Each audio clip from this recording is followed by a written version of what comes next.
vlog. It's been a long time. I haven't seen you guys in a long time. What I got for you today is a story about me wanting to get back into film photography. So, as you know, the latest craze right now is going back into film photography. I ran into Jonathan Canlas' book, Film Is Not Dead.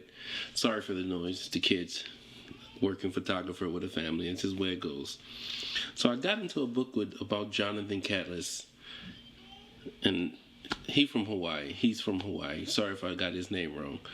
But it started the urge of me wanting to get a film camera. Because that's what I started on, was film. So I was looking to get a Nikon 2020. Kidding. That was my first film camera that was given to me by my dad. I've been wanting to get a F100. So I almost bought a Nikon D4. I got the D4 in my hand. I'm at the Houston Camera Exchange, and I have the D4 in my hand because the film bug had bit me. And I'm sitting and I'm like, man, I should really get this camera here. So I just overlooked it and was like, nah, I won't get it. I won't worry about it. I'll worry about it later. So then I go back there maybe like 2 weeks later, and I really looked, and then I found the F100, the Nikon F100 film camera. And I wanted that camera because it allowed you to use the G series lens that doesn't have an aperture ring on the cameras as well. And I thought, it's a great idea to have that camera as well. Azim's back. Back to the story. So back to me having the F100 in my hand, deciding like, should I get this camera or not? It was like $120. It was a great deal. It was a steal at that time, considering they're going for $250, $200, $179, the lowest I seen it. So I was like, So I'm sitting in the car. I consult my father, text him, and he thought I was crazy. And then I was about to go in the store and hand the money in, and then I said, well, let me see how much a roll of professional film costs. Dun, dun, dun.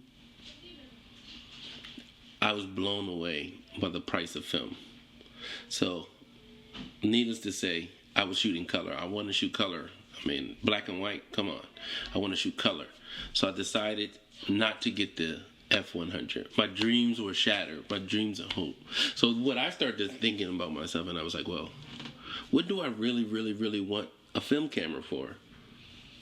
And then I thought about different things that I say. If anybody know me and they ever ask me advice on a camera, I always say, glass before, that A word. And I always tell everybody that. So I was like, you know what? I'm going to put away this film thing and I'm going to invest in lenses. So, ladies and gentlemen, I have some awesome glass for you. Glass before the A word. So I happen to fall upon this Nikon 35 1.4. They don't even make these type of lenses anymore. If you could feel this is like a heavy brick. It has a screw-on front cap. This is a screw-on cap. And let me show you how real this is. This is how real it is. Listen to it. This is the lens cap. Metal lens cap. Ridiculous. So then if you open this up, this is a 35 1.4. So let me give you a little bit of what the aperture looks like on there.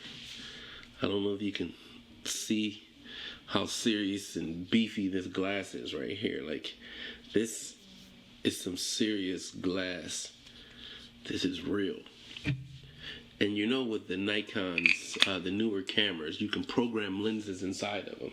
So basically, I'm able to shoot this in manual mode and in aperture priority, having the camera, fix the shutter speed for me. So this is an amazing pickup. So then the following week, I go into the different camera store, and I've been looking at my manual lenses. I was like, you know what? I'm going to go purchase me a 135 2.8 manual lens. So I was like, all right, go. Game. So I get down there, lo and behold, $79, $135, 2.8 lens. It couldn't got any better for me that day. So I'm cheesing. I'm on my way. And then Butch, if you go down to Houston Camera Exchange, holla at my boy Butch and John Earls. They the homies. And I said, oh my God, can I get this lens right here? So Butch looks at me like I'm crazy. He said, you must didn't look in there. I was like, what? He said, look a little bit closer down in there. Lo and behold, there was the 135 f2 AIS. And here it is. Let me tell you something. This is the most sharp, the sharpest lens, besides the heaviest. I got the cheap hats on this. I mean, you can't win them all, hassle off. 135 f2, the sharpest manual lens, the best lens I own, period. I usually rock with this Tamron 28 to 75, and I don't have anything wrong with Tamron if you're just beginning, but you know, to have a Nikon camera and not have Nikon lenses beside the 51.8, which everybody or their mama has, that's the kids yelling, excuse that, it's ridiculous. So I scooped this lens up here. Look at the glass in this.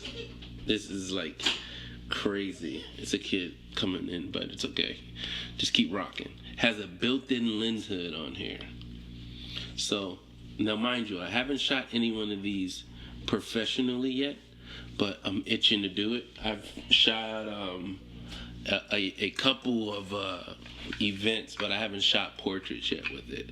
So stay tuned. Once again, this is Khary Dixon, aka Yo Khary. If you have any questions about my lenses or anything about my long story I just told you about, my journey from saying forget the film, get the lenses, get the manual lenses for half the price or a third of the price of what the equivalent with the motors inside of them cost, and go out there and shoot and learn the craft and control your depth of field manually.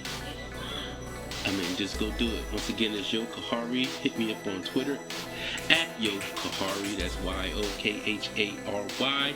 Also on Instagram at Yo Khary.